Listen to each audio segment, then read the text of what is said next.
سست بارڈر پر بیٹھے ہوئے ہمارے بھائیوں کی اور اس خطے سے تعلق رکھنے والے نوجوانوں کی ایک بڑی تعداد گزشتہ 40 روز سے انہوں نے دھرنا دے رکھا ہے، اور دھرنے کے اس نتیجے میں یا اس کے عمل میں جو چیز سامنے آنی چاہیے تھی، پتہ نہیں کیا وجہ ہے کہ اس میں دیر اور تاخیر کی جا رہی ہے۔ میں بطور امیر جماعت اسلامی آزاد جموں کشمیر اور گلگت بلتستان مطالبہ کرتا ہوں کہ سست بارڈر سے جڑی جتنی بھی ہماری تجارت ہے گلگت بلتستان کے عوام کے لیے، اسے ہر طرح کے ٹیکس اور ہر طرح کے ناروا بوجھ سے اس کو آزاد کیا جائے، کیونکہ جب تک گلگت بلتستان ایک متنازع علاقہ ہے، اس کے مستقبل کا حل ہونا باقی ہے، تب تک گلگت بلتستان کے ان عوام کے لیے چائنا کے ساتھ سست بارڈر سے کی جانے والی یہ چھوٹی موٹی جو تجارتی ایکٹیویٹی ہے، اس میں ان کو ٹیکسز سے بالکل ایگزمپٹ کیا جائے۔ گلگت بلتستان روز اول سے قضیہ کشمیر کے ساتھ ایک تاریخی وابستگی رکھنے والی کشمیر کی ایک اکائی ہے۔ یہ سری نگر ہو، مظفر آباد ہو، گلگت بلتستان ہو، یہ ایک ہی جسم کے 3 حصے ہیں، اور دو قومی نظریے کے نعرے کے بلند ہونے کے بعد اقوام عالم نے ان تینوں خطوں کے مستقبل کے تعین کے حوالے سے سلامتی کونسل کی متعدد قراردادوں کے ذریعے حق کے خود ارادیت کا وعدہ کر رکھا ہے۔ تحریک آزادی کشمیر کے وہ اولین ہیروز جنہوں نے گلگت اور بلتستان کی آزادی کی جدوجہد کی، آزاد کشمیر کو جنہوں نے آزاد کروایا، ان سب کو ہم خراج تحسین پیش کرتے ہیں، اور آج کے دن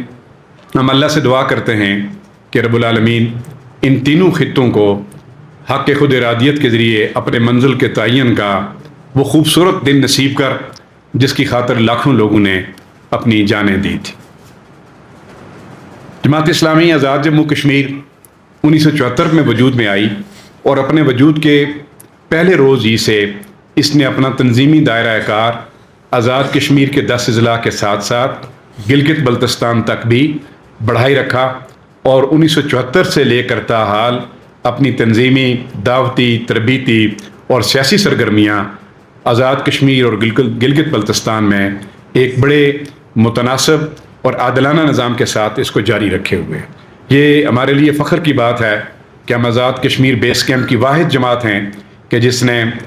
اس اپنے وطن کی اس اکائی کو اور اپنے جسم کے اس حصے کو ہم نے پہلے دن سے یاد رکھا ہے، اور اللہ نے ہمیں موقع دیا تو انشاءاللہ العزیز ہم اس حصے کے حقوق کی خاطر اپنی جان کا انشاءاللہ العزیز ایک آخری قطرہ بھی نچوڑنے کے لیے تیار ہوں گے۔ مجھے گلگت بلتستان کی یہ آبادی جو 20 سے 25 لاکھ بہادر لوگوں پر مشتمل ہے، اس کا یہ وسیع و عریض خطہ بہت سارے مسائل کا یہ شکار ہے، اور آپ جانتے ہیں کہ تقریباً 148 ارب روپے کا یہ بجٹ رکھنے والی یہ ریاست اور گلگت بلتستان کی یہ اسمبلی اور یہ حکومت، اس میں صرف 37 ارب روپے ہمارا ترقیاتی بجٹ ہے، اور دیکھا جائے تو ایک لمبی مدت ہے آزادی سے لے کر آج تک ہمارے جو بنیادی انسانی مسائل ہیں وہ ابھی تک حل طلب ہیں۔ آپ اگر گلگت بلتستان میں ایجوکیشن سیکٹر کی پروگرس کے حوالے سے دیکھنا جائیں تو آپ کو یہ جان کر دکھ ہوگا کہ ابھی تک ہم 100% تعلیم کو یہاں یقینی نہیں بنا سکے۔ ہمارے ہاں کام کے تعلیمی ادارے بہت تھوڑے ہیں، لیکن ایک بڑی تعداد ہماری ان تعلیمی اداروں کے سٹینڈرڈ پر آنے سے بہت پیچھے ہے۔ آپ نے دیکھا کہ ایک واحد یونیورسٹی ہے جو یعنی انٹرنیشنل کراکرم یونیورسٹی کے نام سے کام کر رہی ہے، باقی ہم کسی طرح کی یونیورسٹی فیکلٹی سے اس وقت تک محروم ہیں۔ کوئی میڈیکل کالج ہمارے پاس نہیں ہے، کوئی انجینئرنگ یونیورسٹی اس خطے میں نہیں ہے، اور ہماری آبادی کا 70% جو نوجوانوں پر مشتمل ہے، اس کے لیے چاہے وہ خواتین ہوں یا مرد، ان کے لیے ٹیکنیکل ایجوکیشن کا کوئی باضابطہ ادارہ نہیں ہے۔ یہ وہ زبوں حالی ہے جس پر میں اپنے کنسرن کو آپ کے توسط سے ان سارے کنسرن کوارٹرز تک پہنچانا چاہتا ہوں جو اس خطے کی تقدیر کے حوالے سے اپنا رول ادا کرنے والے ہوں۔ اولین تو بہرحال وہ ساری سیاسی جماعتیں اور بطور خاص حکومت میں موجود حکمران سیاسی جماعتیں، ان کے لیے یہ سوالیہ نشان ہے، اور پھر اس کے بعد اور جتنے مقتدر ادارے ہیں، میں سمجھتا ہوں کہ اس خطے کے اس بنیادی حق کو دینے کے لیے آگے بڑھنا۔ دوسرا جو ہمارا سیکٹر ہے پوری دنیا میں جو بنیادی انسانی حقوق میں آتا ہے، وہ صحت کی سہولیات فراہم کرنے والا ہیلتھ سیکٹر ہے۔ ہمارا ہیلتھ سیکٹر بھی زبوں حالی کا شکار ہے، اور بدقسمتی سے اسپتالوں کی کیفیت اور کوالٹی اور ان کی تعداد وہ دیکھ لیجئے کیا ہے، اور اسپتالوں میں ادویات کی فراہمی اور اسپتالوں میں ڈاکٹرز کی تقرری، ان ساری چیزوں کو اگر دیکھا جائے تو یہ بھی ایک تشویش کا ایک گناؤنا نقشہ ہمارے سامنے رکھتا ہے۔ اس ایسے اعتبار سے حالانکہ ہونا یہ چاہیے تھا کہ فری میڈیکل علاج اس خطے کے عوام کا حق ہونا چاہیے تھا، آزاد کشمیر کی طرح یہاں بھی ہمارا صحت کا ایک بھرپور بجٹ رکھنے کے باوجود ہمارا ہیلتھ انفراسٹرکچر ابھی تک اس طرح ڈیولپ نہیں ہو سکا ہے۔ ہمارے جتنے بھی دیگر ادارے ہیں، بطور خاص جو ہماری تاجر برادری ہے، اور آج کل جو ایک سلسلہ چل رہا ہے کہ میں جہاں ان کے ان مطالبات کی حمایت کرتا ہوں ان سارے اپنے بھائیوں کی، وہاں بطور خاص میں حکومت وقت سے اس بات کی بھی اپیل کروں گا کہ ہمارے یعنی جینون مطالبات رکھنے والے ان بھائیوں میں بیٹھی وہ کالی بھیڑیں جو کسی دشمن ملک کی زبان بول کے ہمارا نظریہ پاکستان اور تحریک آزادی کشمیر اور اس حوالے سے جو مشکوک حرکات کر کے اس پوری اسٹیٹ کو خدا نہ خواستہ اینٹی پاکستان سلوگن کی طرف لے جانے کا ذریعہ اور باعث بن رہے ہیں، ان کو فکس کیا جائے اور ان کو عام لوگوں سے اور معصوم لوگوں سے الگ کر کے قرار واقعی سزا دی جائے، تاکہ اینٹی اسٹیٹ اور اینٹی اسلام و پاکستان کوئی جو ہے اس طرح کا سٹانس آگے نہ بڑھے۔ میں سمجھتا ہوں کہ حکومت نے بہت زیادہ وقت لے لیا ہے۔ ہمیشہ جمہوری معاشروں میں ڈائلاگ کے ذریعے مطالبہ رکھنے والے لوگوں کو انگیج کیا جاتا ہے، تو بغیر کسی تشدد کے انگیجمنٹ کے ذریعے ایک قانونی اور ایک فطری حل نکالتے ہوئے اس خطے میں ہر طرح کی افراتفری کو دور کرنے کا سامان کیا جائے۔ میں سمجھتا ہوں کہ گلگت بلتستان اپنے قدرتی وسائل کے اعتبار سے ایک مالا مال خطہ ہے۔ یہاں آپ جنگلات کی دولت کو دیکھیں، یہ ہمارا گرین گولڈ ہے، اور اس گرین گولڈ کی آپ پرائس اگر انٹرنیشنل مارکیٹ میں دیکھیں تو یہ ہماری آنے والی کئی نسلوں تک یہ ان کی ضرورتیں پوری کرنے کے لیے کافی ہیں۔ ہماری معدنیات، ہمارے جیم سٹونز، اور پھر اس سے بھی بڑھ کر ہمارے پاس یہ پانیوں کی سرزمین ہے، اور آج تک تقریباً 18 سے 22,000 میگا واٹ بجلی پانی سے پیدا کرنے کا جو امکان اور پوٹینشیل ہے اس کو آئیڈینٹیفائی بھی کیا جا چکا ہے، لیکن بدقسمتی کی حالت یہ کہ بالکل تھوڑی سی چند سو کہنا چاہیے کہ میگا واٹ بجلی جس خطے کو درکار ہو، وہاں آپ 24 گھنٹے میں سے تقریباً 16 گھنٹے آج آپ کے یہاں لوڈ شیڈنگ ہے۔ تو یہ اتنی بڑی مس مینجمنٹ ہے کہ اپنا اتنا بڑا وسیلہ رکھنے کا اور اس وسیلے کا امکان رکھنے والا یہ خطہ، وہ ہماری لوگوں کی جو ڈیلی یوز کی جو ایک ڈیمانڈ ہے اس کو بھی پوری کرنے میں بری طرح ناکام ہوا ہے۔ میری ورکنگ یہ کہتی ہے کہ اگر ہمارا یہ 18,000 میگا واٹ کا پوٹینشیل ہے جو بجلی پیدا کرنے کا، اس کو ہم اوورسیز کشمیریوں کے ذریعے، اوورسیز جتنے ہمارے گلگت بلتستان کے لوگ سیٹل ہیں، وہ چاہے یورپ میں ہیں چاہے امریکہ میں ہیں، ان کے ذریعے اگر ہم corruption free one window operation اس کا اہتمام کرتے ہوئے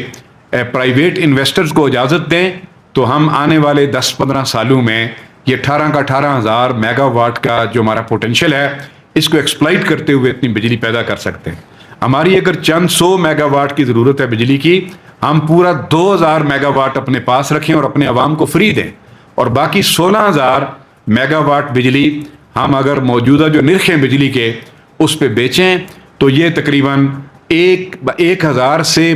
1,200 ارب سالانہ ہماری قومی آمدن میں اضافے کا ذریعہ بنتا ہے۔ آپ ذرا سوچ لیجئے کہ 1,000 سے 1,200 ارب اس ریاست کے پاس اگر سالانہ قومی آمدن میں اضافہ ہو جائے تو ہمارا کوئی ایک نوجوان بے روزگار نہیں رہے گا، ہمارا کوئی اسپتال جو ہے وہ فری علاج کرنے کے علاوہ کوئی اور کام نہیں کرے گا، فری علاج،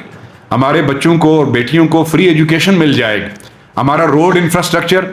وہ جناب پورے گلگت بلتستان کو بہت خوبصورتی کے ساتھ جوڑ سکتا ہے. ہمارے پینے کے صاف پانی کے مسائل حل ہو جائیں. غرض یہ کہ ہمارے نوجوانوں اور خواتین کے حقوق وہ سارے کے سارے آ سکتے ہیں. لیکن اس پوٹینشیل کو ایکسپلائٹ آج تک نہ کرنے کی وجہ کیا ہے کہ بس یہی موروثی سیاست کرنے والی جو سیاسی جماعتیں اور اس کے بعد کرپشن کا کلچر جس میں سکیم خور اور سکیم چور کلچر ہے کہ جناب ہمارے چھوٹے چھوٹے جو منصوبے ہیں ان کو امپلیمنٹ کرنے کا جب مرحلہ آتا ہے تو اس کے پروجیکٹ کا ایک مختصر سا حصہ خرچ کیا جاتا ہے اور باقی سارا سکیم خور اور سکیم چور کلچر کی نظر ہو جاتا ہے. آپ دیکھیے میں سکردو سے ہوتے ہوئے جب مجھے استور جانے کا موقع ملا تو آپ یہ پوری اس AVR کو دیکھیں, یہ جو استور ویلی روڈ کو دیکھیں. استور اس پورے ریجن کا سب سے پرانا اور ایک تاریخی خطہ ہے جو مردم آئے خیز کی ایک سرزمین رہی ہے اور آپ نے اس کو ضلع کا درجہ بھی دیا ہے. تو پھر استور ویلی روڈ مجھے یاد ہے کہ جب کبھی بھی آئیں تو اس پر کام لگا ہوتا ہے. یعنی کام سے مراد کام بالکل نہیں ہونا ہوتا ہے اور لوگ اس وقت تنگ ہیں. کئی حادثات ہو چکے ہیں, کئی اموات ہو چکی ہیں. تو ہم کوئی سال ہا سال سے کوئی ٹھیکیدار اور ڈپارٹمنٹ کی جو آپس میں ایک نیکسس ہے اس کے حوالے کر کے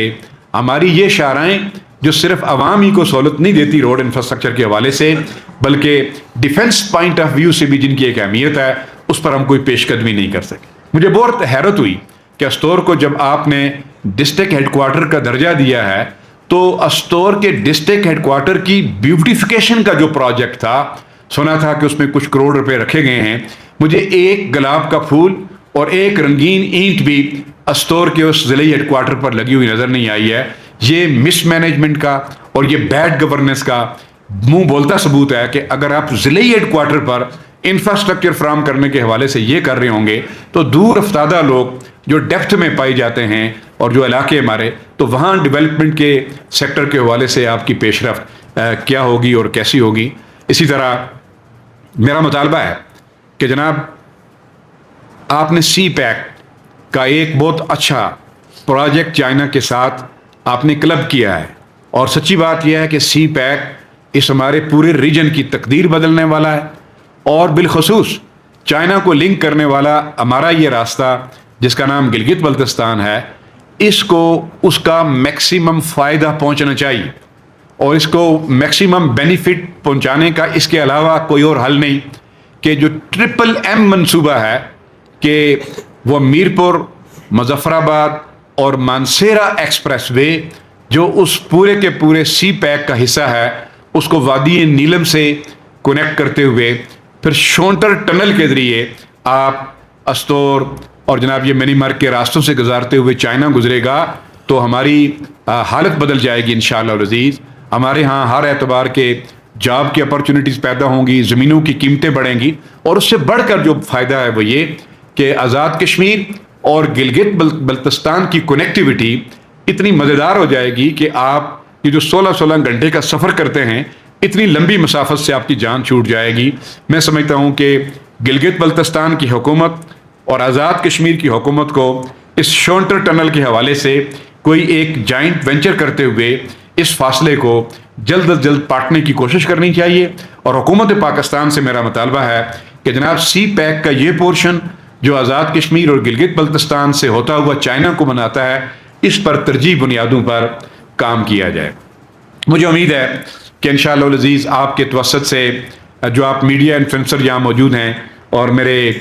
دیگر بھائی آپ اس پوری اس بہترین پریس کلب سے متعلق آپ برسہ برس کے ماہر میرے بھائی ہیں, آپ کی بڑی فالوئنگ ہے, آپ کی فالوئنگ ماشاءاللہ اس پورے ریجن میں ہے. تو انشاءاللہ العزیز آپ کے ذریعے ہماری یہ بات جو ہے وہ لوگوں تک پہنچ جائے گی. میں ڈاکٹر ہوں پیشے کے اعتبار سے, تو مجھے بہت افسوس ہوتا ہے کہ جب اس پورے کے پورے ریجن میں کوئی میڈیکل کالج نہیں ہے. میرا مطالبہ ہے کہ حکومت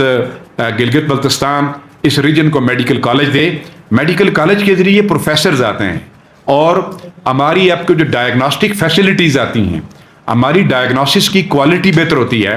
اور نتیجتاً ٹریٹمنٹ کوالٹی ہماری بڑھ جاتی ہے. بہت دکھ ہوتا ہے کہ اس پورے ریجن میں کوئی ایک کارڈیک سینٹر فنکشنل نہیں ہے. پتہ چلا کہ پچھلے کافی عرصے سے ہمارا مطالبہ تھا کوئی ایک کارڈیک سینٹر قائم کرنے کی کوشش تو کی گئی ہے لیکن ابھی تک اس میں جو ریکوائرڈ انسٹرومنٹس چاہیے, مشینری چاہیے, وہ اس طرح انسٹال نہیں ہوئی اور اس کو چلانے کے لیے جو ماہر ہاتھ چاہیے ایکسپرٹ ڈاکٹرز چاہیے، ان کو ابھی تک اس میں ڈپلائی نہیں کیا گیا. اسی طرح یعنی پوری صوبوں میں آپ دیکھیں کہ جناب جو کڈنی کے حوالے سے ڈائلسس سینٹرز ہیں وہ کچھ یہاں شاید قائم ہیں، لیکن جو جتنی ضرورت ہے وہ نہیں ہے. اور اسی طرح جو کینسر ٹریٹمنٹ کا جو ایک ہاسپٹل ہے، سنا تھا کہ اس جانب کوئی پیش رفت ہوئی تھی، لیکن وہ بہت ہی سست روی کا شکار ہے. تو ہماری یہ ٹارگٹ پاپولیشن جو 25 لاکھ کی ہے، یہ حق رکھتی ہے کہ جناب یہ ساری جو میں نے ان کے حق کے حوالے سے مطالبہ کیا ہے، یہ ساری سہولیات ان کو میسر آ جائیں. اسی طرح آپ نے دیکھا کہ بدقسمتی سے جو موسمی تغیر آیا ہے، تو اس انوائرمنٹل چینج کے ذریعے کلاؤڈ برسٹ کے جو ایپیسوڈز ہیں وہ اس ریجن میں بہت ہوئے، اور 3-4 ایپیسوڈ اتنے ہیں کہ اس نے مجموعی طور پر پورے اس ریجن میں گلگت بلتستان کے ٹورزم ٹرینڈ کو متاثر کر دیا ہے. میری اس حوالے سے گزارش ہے کہ ایک تو یہ ہے کہ سماوی آفات سے متاثر ہونے والے لوگ، ان کی بحالی کے لیے، ان کی کمپنسیشن کے لیے کافی شکایات ہیں. حکومت نے کوشش بھی کی ہے، جو کوشش کی ہے اس کو ہم اپریشیٹ کرتے ہیں، لیکن میرا مطالبہ ہے کہ جو کمی ہے اس کو جنگی بنیادوں پر پر کرنے کی اور اس کو جناب حل کرنے کی ضرورت ہے، اس کی طرف بڑھا جائے. گو کہ اس موقع پر الخدمت فاؤنڈیشن اور دیگر جتنی NGOs ہیں ان کا بھی ایک بڑا کمینڈیبل رول ہے، لیکن جو حکومت کر سکتی ہے میں سمجھتا ہوں کہ وہ NGOs کے بس میں نہیں ہوتا. میں امید رکھتا ہوں کہ عوام دوستی میں حکومت یہ قدم اٹھائے گی. آپ جانتے ہیں کہ جہاں دیگر نیچرل وسائل سے ہمارا یہ ریجن مالا مال ہے، وہاں یہ ٹورزم ہب ہے. آپ کو پتہ ہے کہ بین الاقوامی دنیا کے جو افراد ہیں وہ ہر سال ہزاروں نہیں لاکھوں کی تعداد میں اس ریجن کو وزٹ کرتے ہیں. لیکن ٹورزم ہب کے حوالے سے جو اسپیشل میئرز لینے چاہیے حکومت کو، میرا مشاہدہ اور میرے دورے کے دوران کے تاثرات یہ ہیں کہ ہم نے اس کو ایک کنڈیوسو ٹورزم ہب بنانے کا کوئی سٹیپ ہم نے نہیں لیا. ظاہر ہے کہ ٹورزم ہب کے لیے آپ کو ٹورسٹ اسپاٹ پر روڈ کا بہترین انفراسٹرکچر چاہیے، تو وہ ابھی تک ہم بہترین روڈ انفراسٹرکچر نہیں دے سکے. ہوٹلنگ کی جو بہترین فیسلٹیز ہمیں دینی ہے، گو کہ ٹرینڈ تو بڑا لیکن میں سمجھتا ہوں کہ اس میں ابھی بہت کچھ کرنا باقی ہے. اور اسی طرح جو ایک یعنی ٹریول گائیڈ میں جتنے بھی SOPs جن کی حکومت کو خیال رکھنا چاہیے انٹرنیشنل ٹورزم کو انوائٹ کرتے ہوئے، تو اس میں ہم بہت بری طرح ناکام ہیں. تو لہذا میری حکومت سے مؤدبانہ گزارش ہے کہ جناب آپ ہمارے اس ٹورزم ہب کے پوٹینشیل کو برباد ہونے سے بچائیں، اور اس کے پوٹینشیل کو بڑھاتے ہوئے یہاں کے ریزیڈنٹس کو اور یہاں کے لوگوں کو میکسیمم فائدہ پہنچانے کے لیے آپ کو کوشش کرنا ہوگی. میں سمجھتا ہوں کہ یہ بڑی خوشائند بات ہے کہ ہمیں 20 ارب روپے یہ جو گندم اور آٹے کی سبسڈی میں ملتے ہیں، لیکن جو مجھے شکایات آئی ہیں کہ آٹے کی جو کوالٹی لوگوں کو دی جاتی ہے وہ انتہائی سب سٹینڈرڈ ہے. لہٰذا میں حکومت سے اور وہ جو سارے ادارے جو اس سبسڈی کے پروویژن میں انوالوڈ ہیں، ان کو میں بطور امیر جماعت گزارش کروں گا کہ میرے بہادر، خوبصورت اور مہمان نواز گلگت بلتستان کے ان لوگوں کے لیے آپ اس کوالٹی کا آٹا دیں جو ان کا استحقاق ہے. میں آپ کا بہت شکریہ ادا کرتے ہوئے جو آخری بڑی اہم بات آپ سے کرنا چاہوں گا، چونکہ جو یوتھ ہے ہماری آبادی کا اس وقت اس گلگت بلتستان کا 70% ہے، اور یوتھ ہمارا جو کراچی سے، بیرون ملک سے، پاکستان کے دیگر شہروں سے اپنی علمی لیاقت بڑھائی انہوں نے اپنے والدین کے خرچے پر، لیکن ایک بڑی تعداد اس وقت وہ بے روزگاری کے تنور میں جل رہی ہے.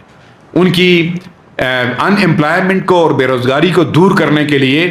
حکومت کو اپنے اتنے بڑے بجٹ کو، یعنی آپ نے اگر 33 کے ایوان میں 20 لوگ وزیر، مشیر اور اسپیشل اسسٹنٹ بھرتی کیے ہوئے ہیں، خدا کا خوف کریں. اس بجٹ کا ایک بڑا حصہ یوتھ امپاورمنٹ میں آپ کو لگانا چاہیے. ہماری قوم کا یہ یوتھ یہ محفوظ ہوگا، یہ مطمئن ہوگا تو تاریخ ہماری عمر دراز کرے گی اور آنے والا وقت جو ہے وہ ہماری سیفٹی کو انشور کرے گا. لیکن اگر ہم اپنے نوجوان سیگمنٹ کو مطمئن نہ کر سکے تو پھر تاریخ جو ہے ہمیں کوڑے دان میں پھینک دے گی، اور دشمن جو چند کلومیٹر کے فاصلے پر موجود ہیں، اس کی چالاک ایجنسیاں ہمارے یعنی بے چین نوجوانوں کو اپنی سازشوں کا گھونسلہ بنا سکتی ہیں. لہٰذا جتنے اس طرف کام کرنے والے لوگ ہیں میں انہیں متوجہ کرنا چاہتا ہوں کہ اگر اس خطے میں آپ کسی بھی طرح کی نظریاتی تخریب کاری کو روکنا چاہتے ہیں، انٹائر پاکستان سینٹیمنٹ کو آپ ختم کرنا چاہتے ہیں، اور اپنے کشمیر اور پاکستان اور اسلام سے محبت کے اس پورے منظر کو اگر آپ یہاں کلٹیویٹ کرنا چاہتے ہیں تو یوتھ امپاورمنٹ کے لیے آگے بڑھیے۔ میں جماعت اسلامی آزاد جموں کشمیر کے امیر کی حیثیت سے بہت خوشی سے اس بات کا اعلان کرتا ہوں کہ ہم نے گلگت بلتستان کے بے روزگار نوجوانوں کے لیے ایک بہت ہی ناول آئیڈیا، ایک بہترین انیشیٹو بنو کابل کا پروگرام وہ لانچ کرنے کا فیصلہ کیا ہے، جس کو ہم فری لانسنگ کی ٹریننگ کہتے ہیں۔ ہم انشاءاللہ العزیز 20 سے 30 ہزار نوجوانوں کو گلگت بلتستان کے، وہ کسی مسلک سے تعلق رکھتے ہوں، وہ کسی سیکٹ سے تعلق رکھتے ہوں، ان کی کوئی برادری ہو، ہم اس چیز کی بالکل پرواہ نہیں کریں گے۔ یہ سارے کے سارے ہمارا مستقبل ہیں اور یہ ہمارا کل ہیں۔ انشاءاللہ العزیز 3 مہینے کی ٹریننگ کے ذریعے ہم ان کو فری لانسنگ کی فری ٹریننگ دینا چاہتے ہیں، اور یہ میں آپ کو بتانا چاہتا ہوں کہ اس ٹریننگ کے بعد ہمارا گلگت بلتستان کا ہر بیٹا اور بیٹی جو اس ٹریننگ سے گزرے گا، وہ اپنے گھر بیٹھ کر انٹرنیٹ کی بہترین کنیکٹیوٹی اور اپنے لیپ ٹاپ کے ذریعے وہ 1.5 لاکھ روپیہ ماہانہ انشاءاللہ العزیز کمائے گا۔ ہم نے جب حساب کتاب کیا تو ایک نوجوان پر ہمارا خرچہ 40,000 روپے آتا ہے، تو اس طرح 30,000 کو جب 40,000 سے ضرب دیں تو یہ اچھی خاصی ایک فائنینشیل ایک نیڈ ہے جو ہم نے محسوس کیا، اور انشاءاللہ اس کو ہم پرووائڈ کریں گے۔ لیکن میں ایس سی او سے یہ اپیل کرنا چاہتا ہوں کہ فری لانسنگ کا تصور بالکل بے معنی رہ جاتا ہے اگر انٹرنیٹ کی کنیکٹیوٹی ریجن میں نہ ہو۔ لہٰذا اس ریجن میں نے دیکھا ہے کہ ویری آفنلی کہ آپ کا انٹرنیٹ اور اس کی کنیکٹیوٹی اور اس کا جو کوالٹی ہے وہ بہت پور ہے۔ لہٰذا میں ایس سی او کو اور حکومت وقت کو اور مواصلات کے وزیر صاحب کو میں گزارش کروں گا کہ اس ریجن میں اگر آپ نے فری لانسنگ کی ٹریننگ کو آگے بڑھانا ہے تو پھر آپ انٹرنیٹ کی کنیکٹیوٹی کو بھی انشور کیجیے۔